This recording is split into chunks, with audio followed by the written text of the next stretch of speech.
यहाँ से ही क्वेश्चन ज़्यादातर पूछे गए हैं। ये आपके सामने अब हम डिस्कस करने वाले हैं types of the chemical reactions, जो हमने पहले से ही लिख रखी हैं। इस बार हमने हिंदी में भी लिख लिया है ताकि हिंदी मीडियम वाले बच्चों को दिक्कत ना हो और वो भी साथ में इसी वीडियो में देखकर अपना कॉन्सेप्ट क्लियर कर लें। देखो ध्यान दीजिएगा, अगर हम types of the chemical reaction देखें तो रिएक्शंस कितने टाइप की हैं आपके सामने लिखी हुई हैं। कॉम्बिनेशन रिएक्शन, इसको एडिशन रिएक्शन भी बोल सकते हैं। Combination reaction, decomposition reaction, displacement reaction, double displacement reaction और ऑक्सीडेशन एंड रिडक्शन रिएक्शन। इन्हीं को हम क्या कहते हैं हिंदी में, अगर अभिक्रियाओं के प्रकार की बात करें तो कॉम्बिनेशन को योगात्मक अभिक्रिया, संयोजन अभिक्रिया भी कहते हैं। इसी के बाद अगर हम डिकम्पोजिशन रिएक्शन को हिंदी में बोलें तो अपघटन अभिक्रिया, विस्थापन अभिक्रिया, द्विविस्थापनीय अभिक्रिया और ऑक्सीकरण अपचयन अभिक्रियाएं। तो ये सब रासायनिक अभिक्रियाएं इतने प्रकार की होती हैं। चलो अब हम एक एक करके सभी के बारे में डिटेल में चर्चा करते हैं। ध्यान दीजिएगा और ध्यान से देखिएगा। तो चलो सबसे पहले हम बात करेंगे कॉम्बिनेशन रिएक्शन। कॉम्बिनेशन रिएक्शन मतलब योगात्मक अभिक्रिया या संयोजन अभिक्रिया की बात करेंगे। तो कॉम्बिनेशन रिएक्शन जैसा कि इसके नाम से ही लग रहा है कि कॉम्बिनेशन में कंबाइन होगा। एडिशन, इसको एडिशन भी बोलते हैं इंग्लिश में, इसको एडिशन रिएक्शन भी कहते हैं। एडिशन रिएक्शन भी कहेंगे इसको, एडिशन और कॉम्बिनेशन। तो एडिशन और कॉम्बिनेशन रिएक्शंस क्या होती हैं? देखो कोई भी केमिकल रिएक्शन होती है तो उसमें रिएक्टेंट बेटा पार्टिसिपेट करते हैं और रिएक्टेंट रिएक्ट करके जो फाइनली बनता है सब्सटेंस दैट इज प्रोडक्ट।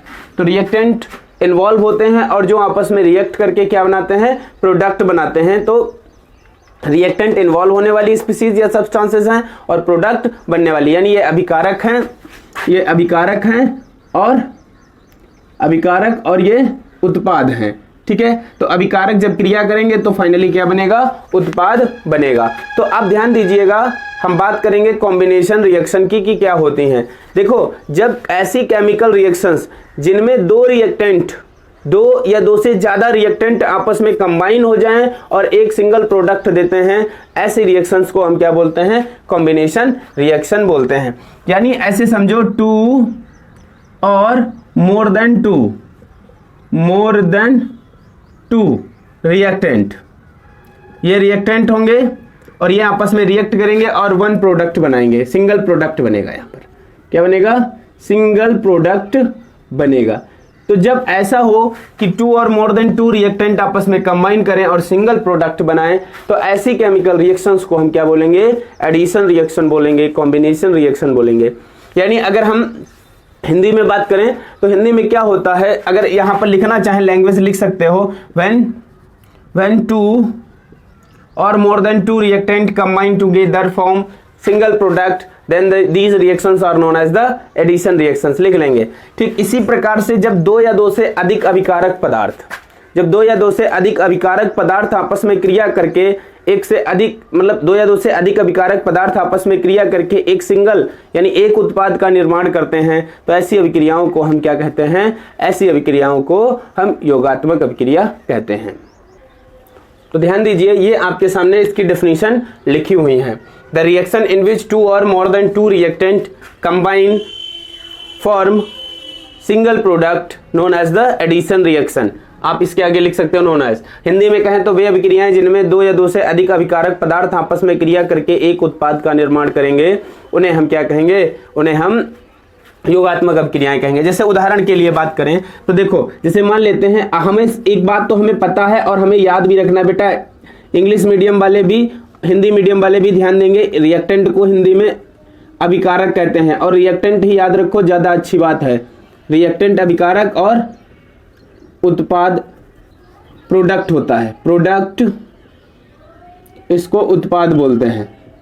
ठीक है, ऐसा हम इसलिए कर रहे हैं क्योंकि हिंदी मीडियम वाले बच्चों को इसमें दिक्कत हो रही है और उनको अलग से अलग अलग वीडियो वही चीज़ बनाना, थोड़ा सा यहाँ पर चीज़ें बस थोड़ी सी मिसमैच होती हैं, बाकी सब सिमिलर है, तो ध्यान से समझ जाएंगे। तो ये अभिकारक और ये क्या है? उत्पाद।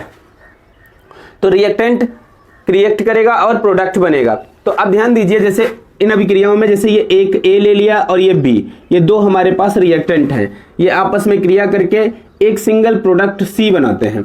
तो ये सिंगल प्रोडक्ट सी बना रहे हैं। तो ये एग्जाम्पल किसका हो गया, ये एग्जाम्पल हो गया बेटा योगात्मक अभिक्रिया का। किसका हो गया, योगात्मक अभिक्रिया का। अब उदाहरण देते हैं, जैसे कि उदाहरण एग्जाम्पल्स इसके देखें तो एग्जाम्पल लिखें पहले। जैसे ये कार्बन है, इसने ऑक्सीजन के साथ कंबाइन किया और ये क्या बन गया, कार्बन डाइऑक्साइड। क्या बन गया, कार्बन डाइऑक्साइड। हाइड्रोजन है H2, ये कंबाइन कर ले, H2 किसके साथ कंबाइन कर ले, O2 के साथ कंबाइन कर ले, ठीक है, तो बन जाएगा 2H2O, वाटर बन गया। तो ये एक प्रकार से कौन सी रिएक्शन है, ये कॉम्बिनेशन रिएक्शन है, एडिशन रिएक्शन है। क्या है, एडिशन रिएक्शन है। उम्मीद करते हैं ये समझ में आ रही होंगी। इसी प्रकार से और भी बहुत सारी एडिशन रिएक्शन होती हैं, यानी बहुत सारी, क्या आप सीधे सिंपली समझो कि जिसमें दो रिएक्टेंट कंबाइन होकर एक प्रोडक्ट देते हैं, ऐसी रिएक्शंस को हम एडिशन रिएक्शन या फिर कॉम्बिनेशन या योगात्मक अभिक्रियाएं कहते हैं। अब इसको आप स्क्रीनशॉट लीजिए, फिर हम अगली रिएक्शंस के बारे में चर्चा करते हैं। तो अगली केमिकल रिएक्शन की बात करें तो अगली केमिकल रिएक्शन है डिकम्पोजिशन रिएक्शन। एडिशन रिएक्शन जो हमने पढ़ी उसकी जस्ट अपोजिट होती है डिकम्पोजिशन। एडिशन में 2 और मोर देन 2 रिएक्टेंट कंबाइन होते हैं और 1 प्रोडक्ट बनाते हैं, जबकि डिकम्पोजिशन में अपोजिट है कि एक सिंगल रिएक्टेंट डिकम्पोज होकर 2 और मोर देन 2 प्रोडक्ट फॉर्म करेगा। 2 और मोर देन 2 प्रोडक्ट फॉर्म करेगा, यानी एक अभिकारक पदार्थ है, एक अभिकारक वो टूट गया, विघटित हो गया और 2 या 2 से अधिक पदार्थों में चला जाए। जैसे कि ये एक रिएक्टेंट है, ये डिकम्पोज हो गया, अब ये दो प्रोडक्ट बना रहा है, तो ये एक प्रकार की डिकम्पोजिशन रिएक्शन है। और अगर ये 2 आपस में जुड़कर सिंगल बना रहे हो तो ये एडिशन रिएक्शन है, अपोजिट होता है इसका। तो वही यहां पर हमने लिखा, जैसे अगर यहां पर एक लिखना चाहे एग्जाम्पल, तो जैसे ये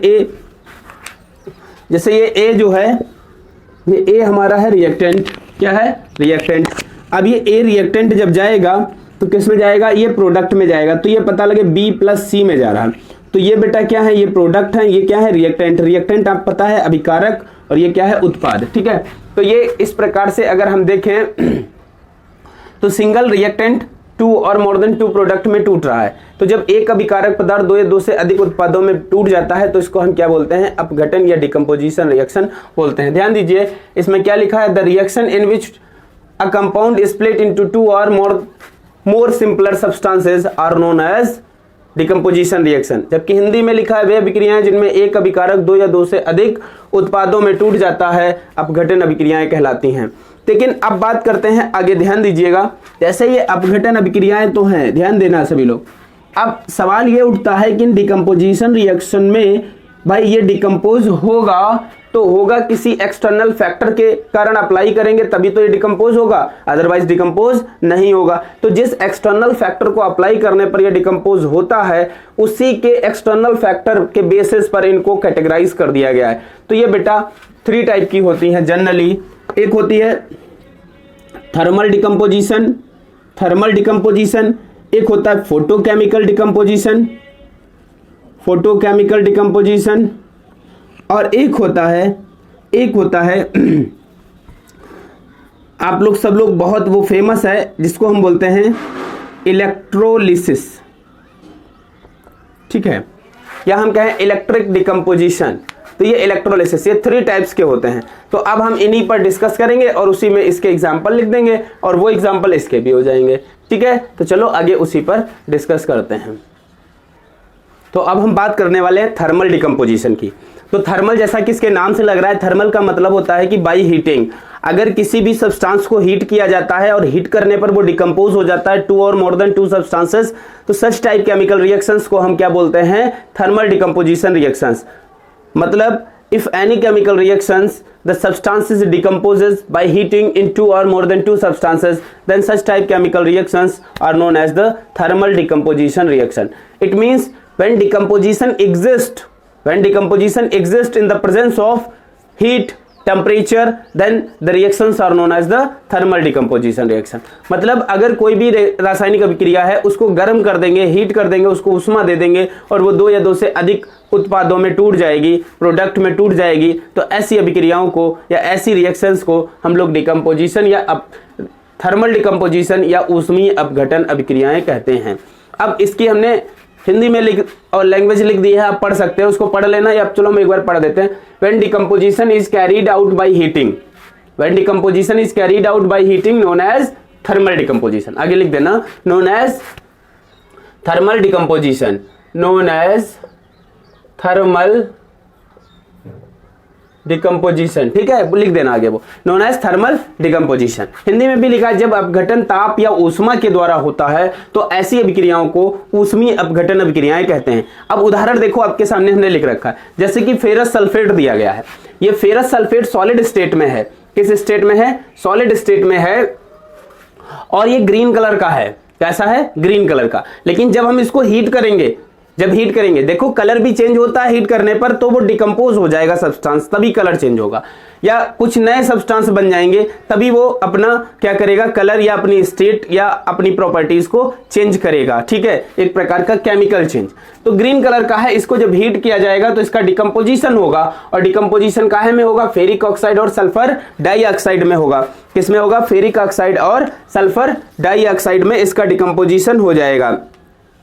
तो इस तरीके से, और आगे सल्फर ट्राइऑक्साइड भी बनेगा। लेकिन यहां पर जो फेरिक ऑक्साइड है ये रेडिश ब्राउन कलर का होता है, इसको हम लिख दें रेड ब्राउन, ये रेड ब्राउन कलर का होता है, कौन, फेरिक ऑक्साइड। तो ग्रीन से रेड ब्राउन में कन्वर्ट हो गया, और ये एक प्रकार से कौन सी रिएक्शन है, डिकम्पोजिशन। और कौन सी डिकम्पोजिशन, थर्मल डिकम्पोजिशन रिएक्शन। यहां पर ये पोटेशियम क्लोरेट लिखा हुआ है, KClO3 सॉलिड स्टेट में है, पोटेशियम क्लोरेट हीट किया गया, ये भी डिकम्पोज हो गया, किसमें डिकम्पोज हुआ, पोटेशियम क्लोराइड और ऑक्सीजन में।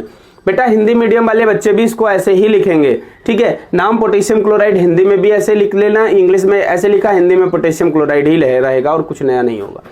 हीट की जगह उष्मा जरूर आप कर सकते हैं सॉरी तो इस तरीके से आप इसको कर लेंगे। अब ध्यान दीजिए, पोटेशियम क्लोराइड और साथ में ऑक्सीजन, ये ऑक्सीजन बनाने का लैब मेथड भी है। आगे बात करते हैं लेड नाइट्रेट। अब आप ध्यान दीजिए, जो लेड नाइट्रेट आपके सामने दिया गया है, क्या दिया गया है, लेड नाइट्रेट, PbNO3 का ऑल्टोइज। तो लेड नाइट्रेट कलरलेस होता है, जब इसको हीट करते हैं इसका डिकम्पोजिशन होता है, लेड मोनोऑक्साइड बनता है और नाइट्रोजन डाइऑक्साइड की ब्राउन फ्यूम्स निकलती हैं, नाइट्रोजन डाइऑक्साइड की ब्राउन फ्यूम निकलती हैं, और यहाँ पर लेड मोनोऑक्साइड येलो कलर में बनता है, लेड मोनोऑक्साइड येलो कलर में बनता है और साथ में ऑक्सीजन बनती है। तो ये जो रिएक्शन है ये सभी थर्मल डिकम्पोजिशन रिएक्शंस हैं। आप लोग इसका स्क्रीनशॉट ले लीजिए और अपनी कॉपी पर लिख लीजिएगा। तो अब हम बात करेंगे फोटोकेमिकल डिकम्पोजिशन रिएक्शन की। फोटोकेमिकल डिकम्पोजिशन रिएक्शन जो होती है उसमें क्या होता है कि सनलाइट की प्रेजेंस में कोई सब्सटेंस रखें और वो डिकम्पोज हो जाए, सनलाइट की प्रेजेंस। जैसे कि आप सपोज दैट ये चाइना डिश है, चाइना डिश, इसके अंदर हमने एक सब्सटेंस लिया AgCl, सिल्वर क्लोराइड, और ये सन है और इसकी सनरेज यहाँ पर आ रही हैं। तो जैसी सनरेज इस पर पड़ेंगी इसका डिकम्पोजिशन स्टार्ट हो जाएगा और ये क्या बना लेगा, AgCl, ये सॉलिड है, ये डिकम्पोज हो जाएगा Ag सॉलिड और प्लस यहाँ से Cl2 गैस निकलेगी, ठीक है, Cl2 गैस, क्लोरीन गैस निकलेगी यहाँ से बाहर, और ये जो गैस है ये ग्रीनिश येलो गैस होगी, ठीक है, ग्रीनिश येलो गैस निकलती है, एवल्यूट होती है। तो ये एक प्रकार, ये किसकी प्रेजेंस में, सनलाइट, यहाँ सन लिख दो, या फिर आप इसकी जगह पर HNu लिख सकते हो, HNu ये लिखा जो हो तो समझ जाना सनलाइट होती है, क्योंकि ये लाइट की एनर्जी ऑफ वन क्वांटा होती है, एनर्जी ऑफ वन फोटोन। और फोटॉन जो होते हैं, फोटॉन सनलाइट में छोटे छोटे एनर्जी के पार्टिकल्स होते हैं जिन्हें क्वांटा या फोटॉन बोलते हैं। तो फोटॉन की एनर्जी HNu होती है, तो HNu या सनलाइट लिख देंगे आप, ठीक। तो ये हो गई। इसी तरीके से आप AgBr ले लेंगे, इसको अगर यहाँ पर रखेंगे तो ये भी क्या हो जाएगा, डिकम्पोज हो जाएगा 2Ag प्लस Br2। अब ब्रोमीन भी गैस होगी और ये हल्की सी रेड होती है, रेडिश ब्राउन होती है, या हम बोल दें रेड ब्राउन कलर में ये गैस होगी, ठीक है। तो ये एक प्रकार की डिकम्पोजिशन रिएक्शन है। बेटा ये दोनों एग्जाम्पल बहुत इंपॉर्टेंट हैं, एग्जाम में पूछे गए हैं, तो इनको याद रखिएगा। आपके NCERT में भी यही एग्जाम्पल दिए गए हैं, तो इनको याद रखिएगा, ध्यान दीजिएगा। तो ये आप स्क्रीनशॉट ले लीजिए, फिर आगे हम डिस्कस करते हैं। तो अब हम बात करेंगे इलेक्ट्रोलिटिक डिकम्पोजिशन रिएक्शन। तो इलेक्ट्रोलिटिक डिकम्पोजिशन रिएक्शंस क्या होती हैं, इनको हिंदी में विद्युत अपघटन अभिक्रियाएं कहती हैं। जैसे इलेक्ट्रिसिटी के द्वारा अगर हम डिकम्पोजिशन करें बाई अप्लाइंग इलेक्ट्रिसिटी या इलेक्ट्रिक करंट, तो अगर किसी भी इलेक्ट्रिक करंट के माध्यम से हम इसको डिकम्पोज करेंगे तो ऐसी रिएक्शंस को क्या बोल देंगे, इलेक्ट्रोलिटिक डिकम्पोजिशन रिएक्शन। अब जैसे कि वाटर है, वाटर में अगर हमने इलेक्ट्रिक करंट पास किया तो ये हाइड्रोजन ऑक्सीजन में डिकम्पोज हो जाएगा। NaCl है, इसमें अगर इलेक्ट्रिक करंट पास करें तो ये भी सोडियम और क्लोरीन में डिकम्पोज हो जाएगा। लाइक दैट एल्यूमिना, एल्यूमिना भी अगर हम क्या करें मोल्टन स्टेट में, लेकिन याद रखना ये सारे मोल्टन स्टेट में, यहाँ पर इलेक्ट्रोलिसिस जो होगी उन्हीं सॉल्यूशंस की होगी जो लिक्विड स्टेट में प्रेजेंट होंगे, सॉलिड में हम उनकी इलेक्ट्रोलिसिस नहीं कर पाएंगे। ये बात खास तौर से याद रखना कि वो लिक्विड में ही होगा। तो ये सारे मोल्टन स्टेट में है। देखो ये सॉलिड में एग्जिस्ट करते हैं दोनों, ये तो लिक्विड में एग्जिस्ट करता है, वाटर लिक्विड में एग्जिस्ट करेगा, लेकिन NaCl सॉलिड में होता है तो इसको मोल्टन स्टेट में कन्वर्ट करेंगे, एल्यूमिना भी मोल्टन में होगा, तब इलेक्ट्रिक करंट पास करेंगे और ये डिकम्पोज हो जाएंगे इस तरीके से। तो ये एक प्रकार की इलेक्ट्रोलिटिक डिकम्पोजिशन रिएक्शन है। अब बात यह है कि क्या कहीं पर भी कोई लिक्विड सब्सटेंस ले लेंगे और उसमें इलेक्ट्रिसिटी पास कर देंगे, 2 टर्मिनल डाल देंगे और इलेक्ट्रोलिसिस स्टार्ट हो जाएगी, तो बिल्कुल नहीं। इलेक्ट्रोलिसिस एक स्पेसिफिक कंटेनर में होती है जिसको हम कहते हैं इलेक्ट्रोलिटिक सेल। ध्यान दीजिएगा, इलेक्ट्रोलिसिस, पहली बात इन डिफिनेशंस को पढ़ लीजिएगा, लिखी हुई है, वही मतलब है जो हमने बताया, when decomposition is carried out by passing electricity known as the electrolytic decomposition. Hindi में भी जब अपघटन की क्रिया विद्युत धारा प्रवाहित करने पर होती है तो इसे विद्युत अपघटन अभिक्रिया कहते हैं। उदाहरण ये आप लिख लेंगे, ये विद्युत धारा हिंदी में है, इंग्लिश में लिखा है। अब ध्यान दीजिए, जो इलेक्ट्रोलिसिस की रिएक्शन यानी जो प्रोसेस है, इलेक्ट्रोलिसिस की जो क्रिया है वो किस में होती है, वो होती है इलेक्ट्रोलिटिक सेल में। किसमें होती है, इलेक्ट्रोलिटिक सेल में। इलेक्ट्रोलिटिक सेल को हम हिंदी में विद्युत अपघटनी सेल बोलते हैं, विद्युत अपघटनी सेल बोलते हैं इनको, क्या बोलते हैं, विद्युत अपघटनी। तो इलेक्ट्रोलिटिक सेल के अंदर ये प्रोसेस होगी विद्युत अपघटनी। आप ध्यान दीजिए कि क्या होती है सेल, जैसे इसमें एक कंटेनर होता है बेटा, ध्यान दीजिएगा, ऐसे ये बना लेना इलेक्ट्रोलिटिक सेल और ये नोट करके प्रोसेस लिख लेना नीचे। ये एक प्रकार से कंटेनर है, ठीक है, ये कंटेनर है। इस कंटेनर के अंदर थोड़ा सा इसको थिक बना देते हैं, ये कंटेनर है, इसके अंदर क्या होगा कि कोई भी मेटल रॉड इसके अंदर, यानी जिस, पहली बात तो आप समझ लीजिए कि आपको इलेक्ट्रोलिसिस जिसकी भी करनी है, जिसकी भी, उस सोल्यूशन को इसमें भर देंगे। तो जिसकी इलेक्ट्रोलिसिस करनी है उस सोल्यूशन को भर देंगे और उसमें मेटल रॉड हम डिप कर देंगे। तो इसमें 2 टाइप्स की मेटल रॉड होती हैं, 2 टाइप्स की मेटल रॉड होती हैं, जो 2 प्रकार की मेटल रॉड होंगी और वो सोल्यूशन होगा जिसकी हमें इलेक्ट्रोलिसिस करनी है। इसके अंदर वो सोल्यूशन भर देंगे जिसकी हमें इलेक्ट्रोलिसिस करनी है।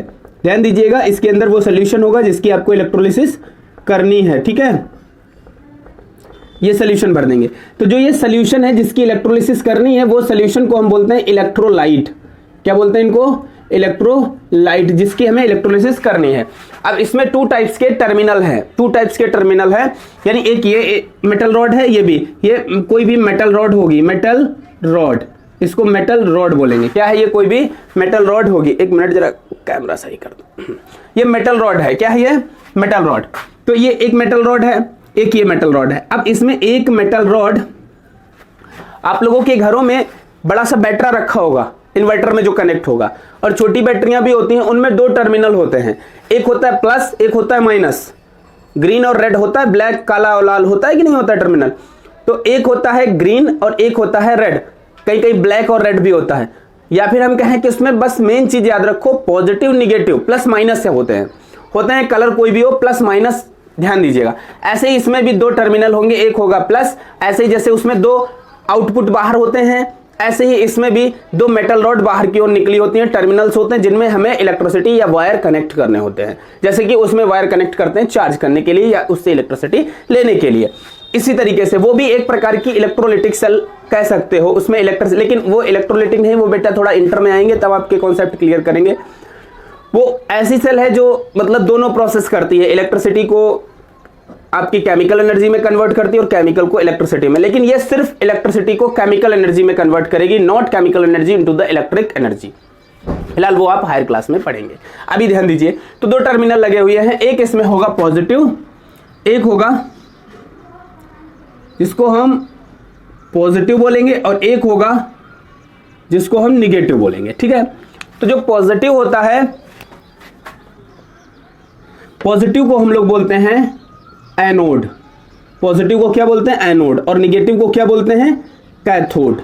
पॉजिटिव को एनोड और निगेटिव को कैथोड बोलते हैं।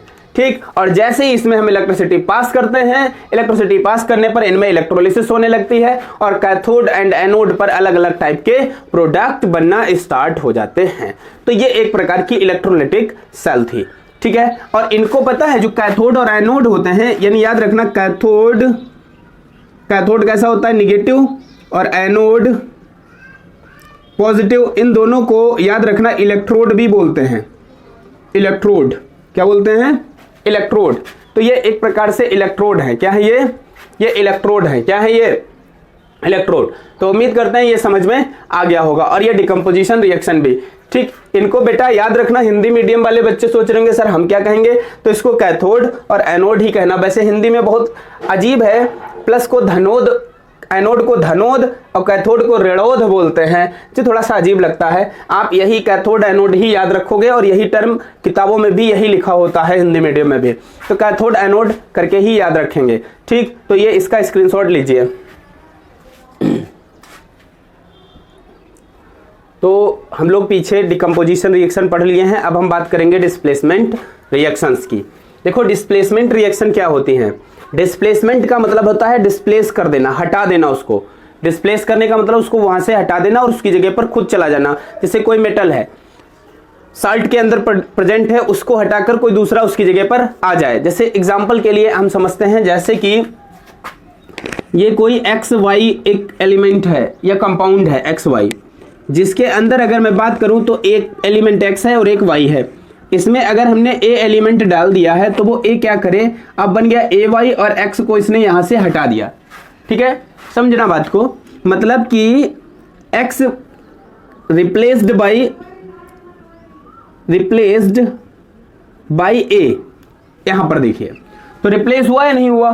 तो इसने क्या किया, रिप्लेस करना, उसको हटा देना, that is the displacement.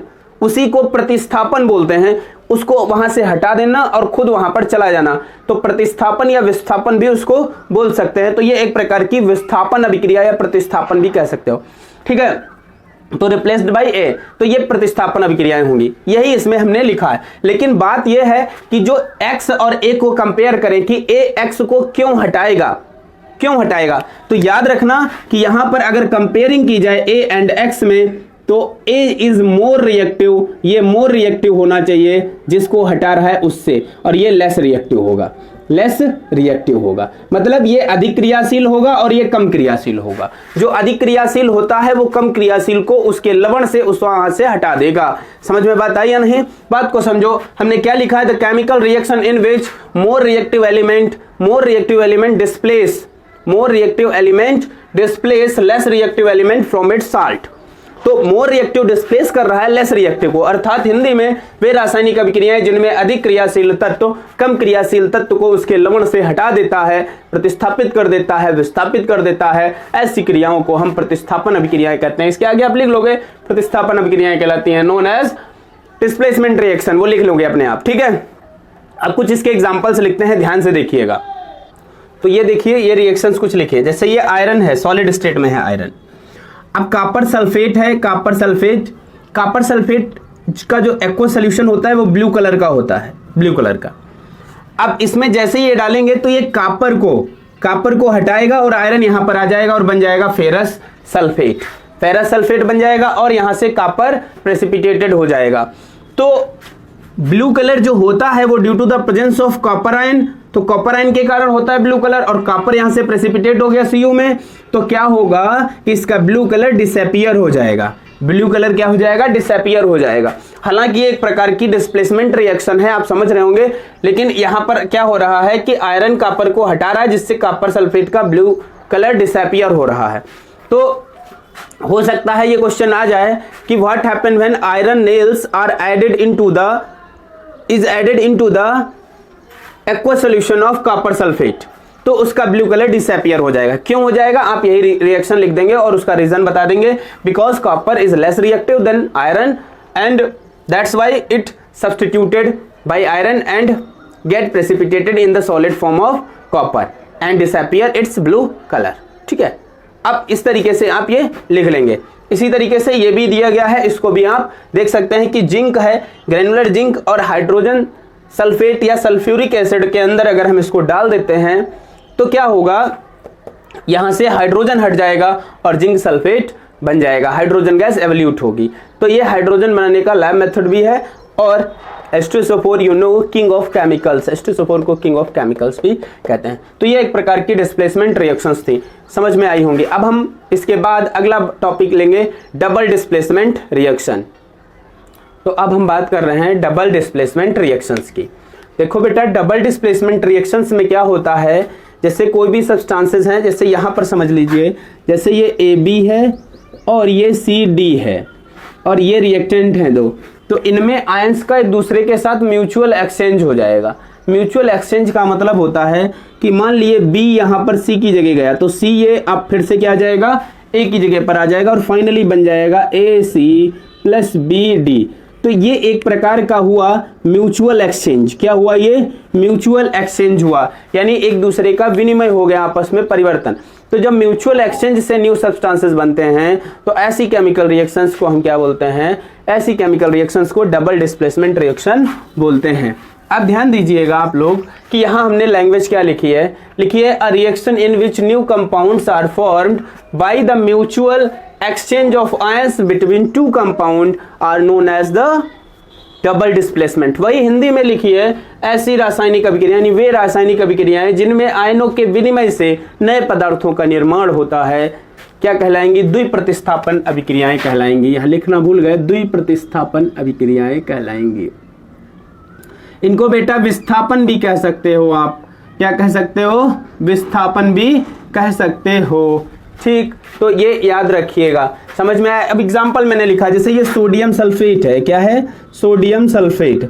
Sodium sulphate solid state में है और यहाँ पर ये बेरियम क्लोराइड है, बेरियम क्लोराइड।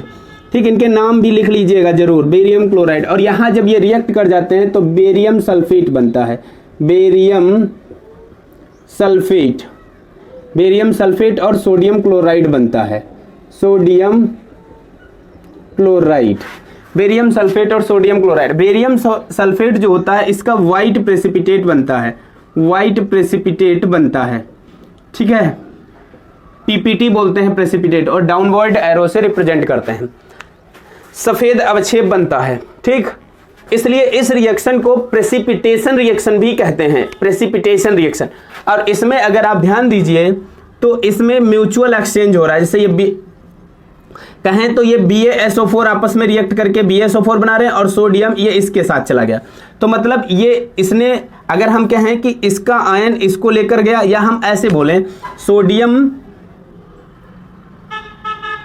ऐसे बोलते हैं, सोडियम और बेरियम के बीच, सोडियम और क्लोरीन के बीच एक्सचेंज हो रहा है, सोडियम और क्लोरीन के बीच एक्सचेंज हो रहा है, यानी ये दोनों एक दूसरे से रिएक्ट कर रहे हैं, या एक्सचेंज बोल रहे हैं हम, तो एक्सचेंज इस तरीके से नहीं कराएंगे, एक्सचेंज इनके बीच कराएंगे।